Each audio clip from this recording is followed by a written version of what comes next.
सखर जो पहिरियों एयरपोर्ट दुनिया में पहिरियों एयरपोर्ट पेरिस भरिसां फ्रांस में 1970 ईस्वी में क़ाइमु थियो।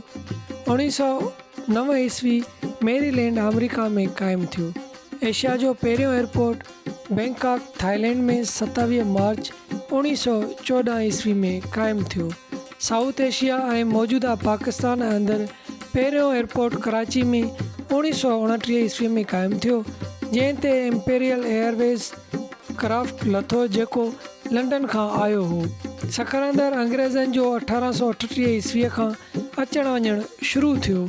जॾहिं हवाबाज़ीअ जो दुनिया में ज़ोर शोर शुरू थियो त उन वक़्तु सखर अंदरि बेराज जी तइमीर शुरू हुई, जंहिंमें अंग्रेज़नि जो अचणु वञणु घणो हो।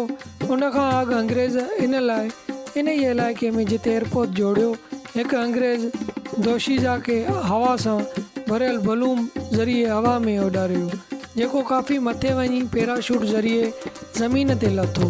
इहो वाक़ियो आदम शाह जी टकरीअ भरिसां 1894 ईस्वी में थियो, जंहिंजी एडवर्टाइज़ मां रेलवे वर्कशॉप जी मज़दूरनि लाइ चंदो इकठो कयो वियो हो। सखर अंदरि जॾहिं सखर बैराज जो इफ़्तिताह 13 जनवरी 1932 ईस्वी ते हिंदुस्तान जे वाइसराय लॉर्ड विलिंगडन कयो त उन बैदि सखर अंदरि हवाई जहाज़नि जो पहिरियों एयरपोर्ट नए ॻोठ जे क़ब्रिस्तान पुठियां तइमीर थियो, जिते नंढा जहाज़ लहंदा हुआ, मगर जाइ ते ई अॾो क़ाइमु थियो। इहा ज़मीन कलराठी हुई ऐं उन ते अंग्रेज़ ठेकेदार पूरो कमु कोन करायो हो, जंहिं करे मींहुं पवण बैदि उते कलर उभामी पवंदो हो। हवाई जहाज़नि जी सहूलियत लाइ आदम शाह जी टकरी ते सिग्नलनि लाइ लाइट जो टावर लॻायो हो, जंहिंजी लाइट राति जो चौगुर्द फिरंदी हुई। इन एयरपोर्ट ते हिकु दफ़े मींहुं पियो ऐं मींहुं बंदि थियण बैदि जहाज़ उते लथो, जेको कलराठी ज़मीन अंदरि गपिजी वियो ऐं वॾी कोशिशि बैदि बि इन दलदली ज़मीन मां निकिरी कोन सघियो, जंहिंखे लाचार उते छॾे ॾिनो वियो ऐं जॾहिं ज़मीन ख़ुश्क थी तॾहिं इन खे कढियो वियो। इन वाक़े बैदि हिन हवाई पटीअ खे बंदि कयो वियो। बाक़ी संदसि लाइट वारो थंभो काफ़ी बैदि ताईं आदम शाह जी टकरीअ ते लॻल हो। पाकिस्तान ठहिण खां पोइ ग़ालिबन 60 वारे ॾहाके में सखर खां 3 या 4 मीलनि जे फ़ासिले ते आराई ॻोठ लॻ पकी ज़मीन ते हुकूमत पाकिस्तान नओं हवाई अॾो तइमीर करायो, जंहिंजो हिन वक़्तु रनवे 9000 फुट आहे।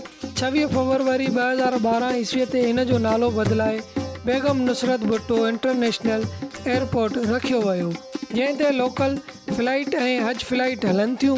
सेप्टेंबर 2022 ईस्वीअ ते सिविल एविएशन हिन अॾे ते वॾनि जहाज़नि लहण लाइ मनसूबो जोड़ियो आहे, जंहिंमें अॾे जो रनवे टैक्सीवे एप्रोन ऐं टर्मिनल इमारत खे वधायो वेंदो।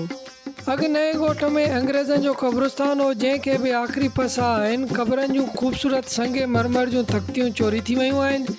आदम शाह जी टकरीअ ते सिंध जे कलोड़ा हुक्मराननि जी वॾी ॾाॾी मियां आदम शाह कलोड़े जी मज़ारा आहे, जंहिं मथां मक़बरो 1768 ईस्वी ग़ुलाम शाह कलोड़े तइमीर करायो हो। आदम शाह खे अकबर बादशाह जी मुग़लिया दौर अंदरि 1600 ईस्वी मुल्तान अंदरि मौत जी सज़ा ॾिनी वई हुई, जंहिं बैदि संदसि वसियत मुताबिक़ मौजूदा टकरीअ ते सखर अंदरि सुपर ख़ाक कयो वियो। इन ई टकरीअ ते सखर अंदरि अरबा 8 जनवरी 1834 ईस्वी शाह शुजा जी फ़ौज ऐं मीरनि दरमियान सखर में खरड़ीअ जी जंग लॻी, जंहिंजो मैदान सखर डिस्ट्रिक्ट जेल सी सेक्शन थाणो ऐं उन आसपास जे वारो इलाइक़ो हो।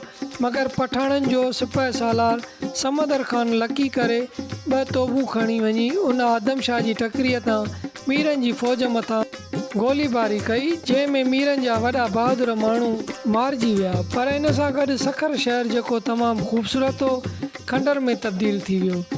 मीरनि जे वॾनि जनरलनि जी मौत बैदि मीरनि जे सिपाहियुनि रोड़ीअ तरफ़ बाज खाधी, जंहिं ते मीर मुबारक दरिया मां ॿेड़ियूं अटराए छॾियूं, जंहिं में काफ़ी फ़ौजी ॿुॾा बैदि में मीरनि पठाणनि सां सुलह करे ॾंडु ॾेई घर ॿीड़ो कयो। ॾिसंदा रहो असांजो YouTube channel SPTV official. Subscribe, like ऐं शेयर करणु न विसारींदा। वॾी महिरबानी। जाॾे पैर ताॾे ख़ैर।